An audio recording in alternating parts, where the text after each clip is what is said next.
بسم اللہ الرحمن الرحیم والصلاة والسلام علی رسولہ الکریم وعلی آلہ وصحبہ اجمعین، اما بعد۔ میرے محترم بھائیوں، بہنوں، بچوں، بچیوں، عزیزوں، جاننے والے، نہ جاننے والے، السلام علیکم ورحمۃ اللہ وبرکاتہ۔ کچھ دنوں سے میں قرآن سے اللہ کی پسندیدہ ہستیاں کون ہیں، کہ اللہ کس کو پسند کرتا ہے، ولی دوست کو کہتے ہیں۔ اللہ کا دوست کون ہے؟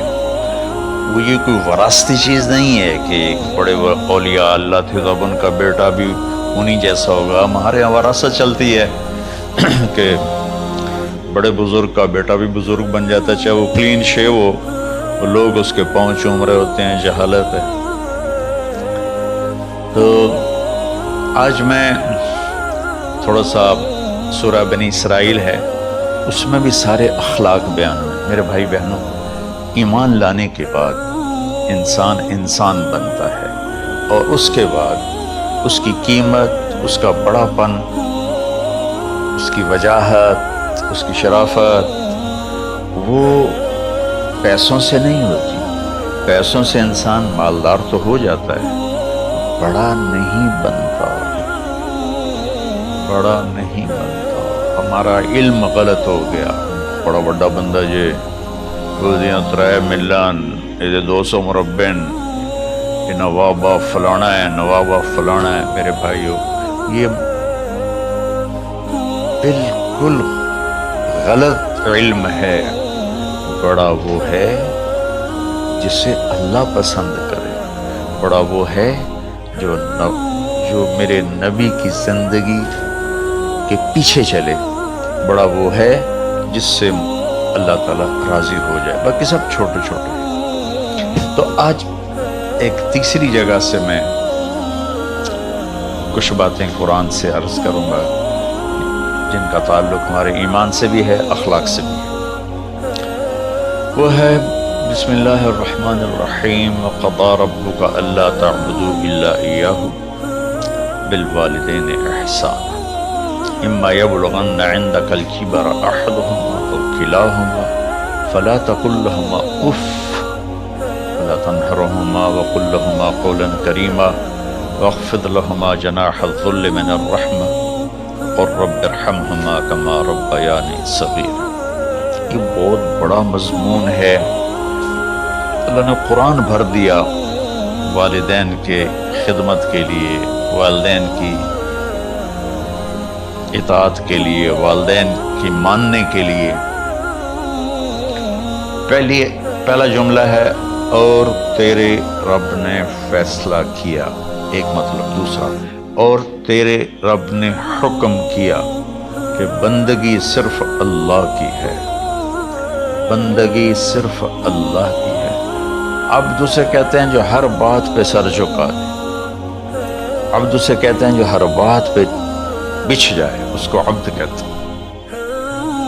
تو اللہ کہہ رہا ہے میرے بندو، میرا ایک فیصلہ ہے اور میرا ایک حکم ہے، میرے سوا نہ تمہارا ہاتھ کسی کے آگے پھیلے، نہ تمہاری گردن کسی کے آگے جھکے۔ ایک دوسرے سے مدد لینا، اس کو ایک دوسرے کی تعاونوں میں آ جاتا، تعاونوا علی البر والتقوی، ایک دوسرے کا ساتھ دو، ایک دوسرے کی مدد کرو۔ میرے نبی قرضہ اٹھاتے تھے۔ میرے نبی جب انتقال ہوا تو آپ کی زرہ 9 وسق پر، وسق 5 من کا ہوتا ہے، تو وہ جو کے بدلے آپ نے زرہ رکھوائی تھی کہ جب میں تمہیں ادا کروں گا زرہ لے لوں گا، اور آپ کا انتقال ہو گیا، آپ زرہ اپنی واپس نہیں لے سکے۔ وہ چیزیں جن کا تعلق صرف اللہ کی ذات سے ہے اور کوئی نہیں کر سکتا، اس میں صرف اللہ کے آگے ہاتھ پھیلا، جیسے ہم کہتے ہیں مدد، نصرت۔ اللہ کہتا میں ہوں، الا ان نصر اللہ قریب، سنو میری مدد تمہارے قریب ہے۔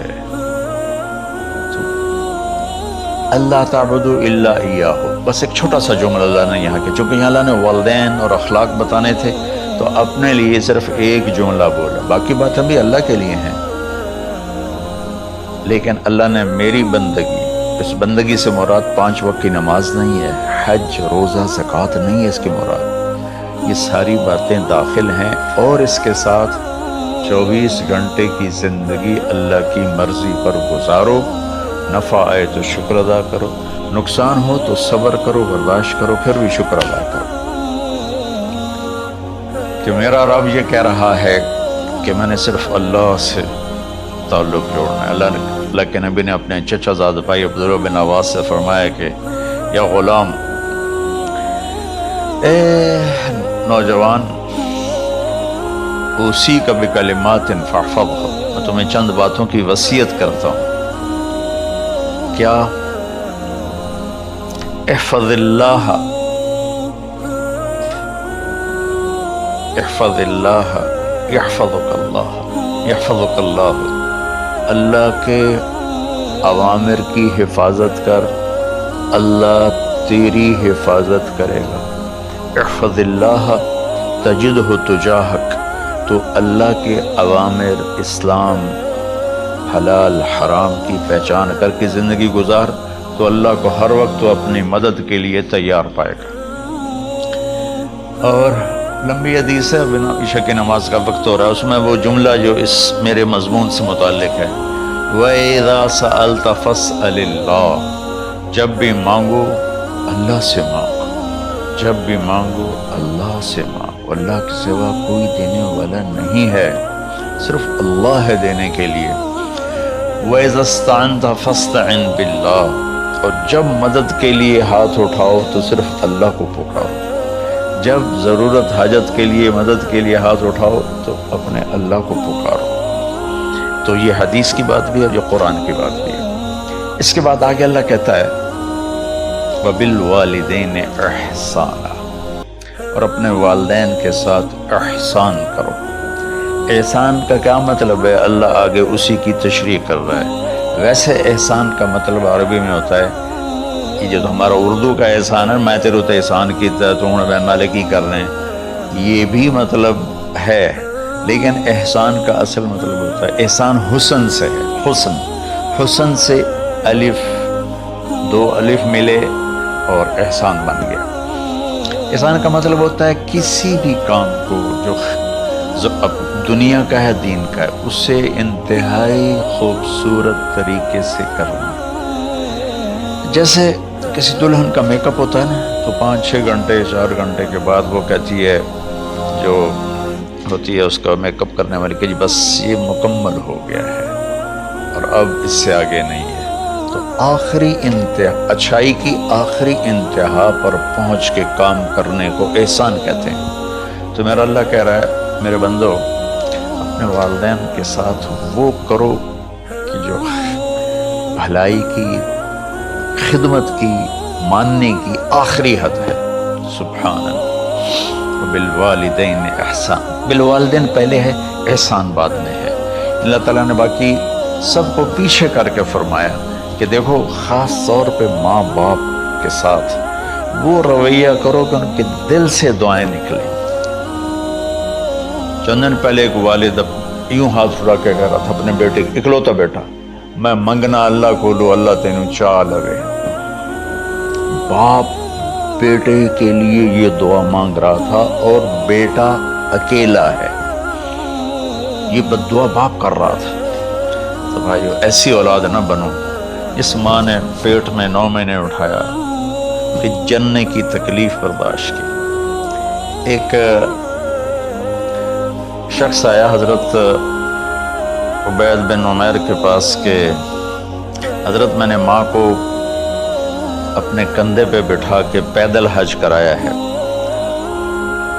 مینا لے گیا، عرفات لے گیا، مزدلفہ، پھر مینا، پھر مکہ، تو کیا میں نے ماں کا حق ادا کر دیا؟ انہوں نے فرمایا ولا طلقۃ واحدہ، بیٹا ابھی ایک طلقہ کا حق بھی ادا نہیں۔ طلقہ کسے کہتے ہیں؟ جب بچہ پیدا ہونے کا وقت آتا ہے تو ماں کو دردوں کی لہریں اٹھتی ہیں، وہ اتنی خوفناک ہوتی ہیں کہ ماں چیخ چیخ کے رہ جاتی ہے، اور بعض اوقات ڈیلیوری لیٹ ہو جاتی ہے تو وہ تڑپتی ہے، روتی ہے۔ وہ جو لہریں ہیں نا پیٹ میں آتی ہیں جاتی ہیں، آتی ہیں جاتی ہیں، ایک لہر جو درد کی اٹھتی ہے اس کو کہتے ہیں طلقہ۔ میں قربان جاؤں، انہوں نے فرمایا بیٹا ابھی تیری ماں نے جو تجھے جنا تھا اس وقت جو تجھے درد، تو تیری ماں نے درد کی لہریں برداشت کی تھی، اس میں سے ایک لہر کا بھی حق ادا نہیں ہوا، یعنی کہ حق ادا ہو ہی نہیں سکتا۔ یہ مطلب کہ حق ادا ہو ہی نہیں سکتا، کہ بیٹا ابھی ایک کا بھی نہیں۔ پھر حضرت عبداللہ بن عمر سے ایک شخص نے پوچھا کہ اچھا یہ جو آدمی تھا یہ خراسان، یہ ایران میں ہے اور افغانستان میں، یہاں سے ماں کو پیدل کندھے پہ بٹھا کے مکے پہنچا تھا، اندازہ لگا اس نے کتنی مشقت اٹھائی۔ اور عبید اللہ بن عمر کہتے ہیں بیٹا ابھی ایک لہر کا حق ادا نہیں ہوا۔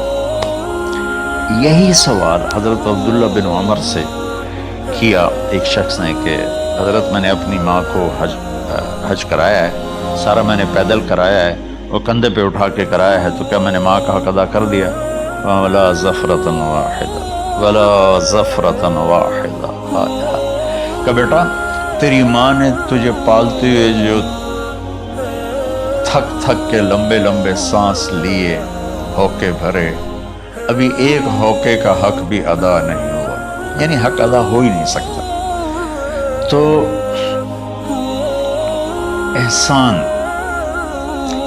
کے آگے تشریح آ رہی ہے۔ تو آج میں صرف اتنی بات کروں گا کہ میرے بھائیوں، میری بہنوں، میرے بچوں، میری بچیوں، اللہ کے واسطے ماں باپ کو دکھ نہ دینا ورنہ اللہ بھی ناراض ہو جائے گا۔ چند دن پہلے ایک بچہ بچی میرے پاس آئے، دونوں میڈیکل سٹوڈنٹ تھے، کہیں کہ ہم شادی کرنا چاہتے ہیں۔ تو بچی نے کہا جی میرے والدین ناراض ہیں، وہ نہیں اس رشتے پر راضی نہیں ہے۔ تو میرے باپ کہتے ہیں اگر تو نے یہاں رشتہ کیا تو تیری میری ایک درمیان خط آئے، کھچ جائے گا خلیج، ہم اس پار نہیں آئیں گے تو اس پار نہیں آئے گی۔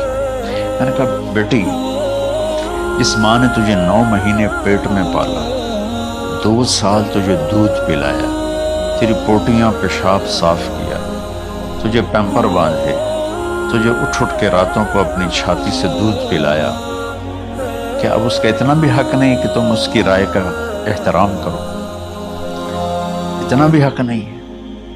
تو میں نے کہا بیٹا میری کوئی رائے نہیں ہے، تو اگر تیرے ماں باپ راضی ہیں تو بسم اللہ ضرور کر، اگر راضی نہیں ہیں تو دیکھو موت تک تجھے ماں باپ کی دعا نہیں ملے گی، اور ماں باپ کی دعا نہ ملی تو کچھ بھی نہیں ملے گا۔ تو بھائیو دوستو، خاص طور پر آج کے کالج کے نوجوان بچے بچیاں یہ ماں باپ کے ساتھ بہت بدتمیزی کرتے ہیں، چونکہ اس میں والدین کا پہلا قصور ہے کہ انہوں نے ان کو دین نہیں سکھایا۔ بچپن میں انگلش میڈیم سکول، پھر او لیول، پھر اے لیول، تو انہیں کیا پتہ ماں کون ہے باپ کون ہے۔ ایک پرانی بات ہے، ایک شخص اپنے بیٹے کو لے کر آیا کہ یہ میرا بچہ ہے اور یہ فلاں جگہ شادی کرنا چاہتا ہے اور ہم میں سے کسی کی رائے نہیں ہے اور یہ مانتا نہیں ہے، اور اس کے ساتھ اس نے نا دھاڑے مار کے رونا شروع کیا۔ تو میں نے بچے کو دیکھا تو یوں کر کے بیٹھا تھا، اس کا باپ رو رہا ہے، ہچ کیوں تو ایسے بیٹھا ہو۔ تو مجھے اچانک خیال آیا، میں نے کہا شیخ صاحب اس کو کہاں پڑھایا تھا؟ کہا جی امریکن سکول۔ اس کے بعد آسٹریلیا بھیجا تھا مزید تعلیم کے لیے۔ کہ شیخ صاحب اس بچے کا کوئی قصور نہیں، آپ کا قصور ہے، اس کو تو پتہ ہی نہیں میری ماں کیا ہے میرا باپ کیا ہے۔ ایک ہماری تہذیب تھی وہ ختم ہو گئی ہے، اس میں علم نہیں بھی تھا تو ماں باپ کا۔ میں نے اپنی آنکھوں سے دیکھا، میں نے اپنے دادا کو دیکھا لیکن وہ یاد نہیں، لیکن جو میرے دادا کے چھوٹے بھائی تھے ان کو میں سنبھلتا ہوں، ان کو میں نے دیکھا ہے، 3ری 4تھی جماعت تک میں تھا، 61 میں ان کا انتقال ہوا، میری 9 سال عمر تھی، تو 8 سال۔ ان کے بیٹے جوان تھے، ڈیرے میں جب وہ بیٹھتے تھے تو ان کے بچے ان کے سامنے نہیں بیٹھتے تھے، ان کی پیٹھ کے پیچھے بیٹھتے تھے. اتنا ادب، حالانکہ چاروں کے چاروں دین نہیں جانتے تھے. تہذیب تھی، ثقافت تھی، جو آج کی تہذیب نے ہم سے سب کچھ چھین لیا. اب بھی آپ جاؤ بیٹا تھر پارکر میں گیا ہوں 2-3 دفعہ، اور وہاں مسلمان نہیں، ہندو عورتیں جب گاڑی گزرتی ہے تو گھونگھٹ کو نیچے کر لیتی ہے، اپنے چہرے کو فوراً چھپا لیتی ہے. تو خیر بہرحال میں نے کہا شیخ صاحب اس بچے کا قصور نہیں، آپ کا قصور ہے. تو میرے بچوں، اپنے ماں باپ کو خوش کرو، راضی کرو. ان کا راضی ہونا اللہ کی رضا ہے. میں اس کی تفصیل انشاءاللہ آگے بتاؤں گا. آج میں صرف اتنا ہی میں نے تمہید باندھی ہے کہ ماں باپ کا کیا مقام ہے، ان کی کیا عزت ہے. ایک شخص آیا، یا رسول اللہ میرا باپ میرے پوچھے بغیر میرا مال خرچ کر لیتا ہے. آپ نے کہا بلاؤ. چونکہ بچے کا ذاتی مال اگر ہو تو شرع کے لحاظ سے باپ پوچھ کے استعمال کرے، بغیر پوچھے استعمال نہ کرے. جب اسے پتہ چلا کہ میرے بیٹے نے شکایت کی ہے، تو عرب کی شاعری تو مشہور تھی، انہیں دل دل میں کچھ اشعار پڑھے. جو آیا تو جبریل پہلے آ گئے، یا رسول اللہ اللہ تعالیٰ کہہ رہے ہیں آپ اس سے پوچھیں وہ شعر بتاؤ تیرے کانوں نے تو نہیں سنے، تیرے دل میں آئے تھے اور اللہ نے سن لیے. تو اللہ کے نبی نے فرمایا بھائی تیرا انشاءاللہ کیس سنتے ہیں، لیکن پہلے وہ شعر سناؤ جو تم نے تو نہیں کہے زبان سے پر اللہ نے سن لیے.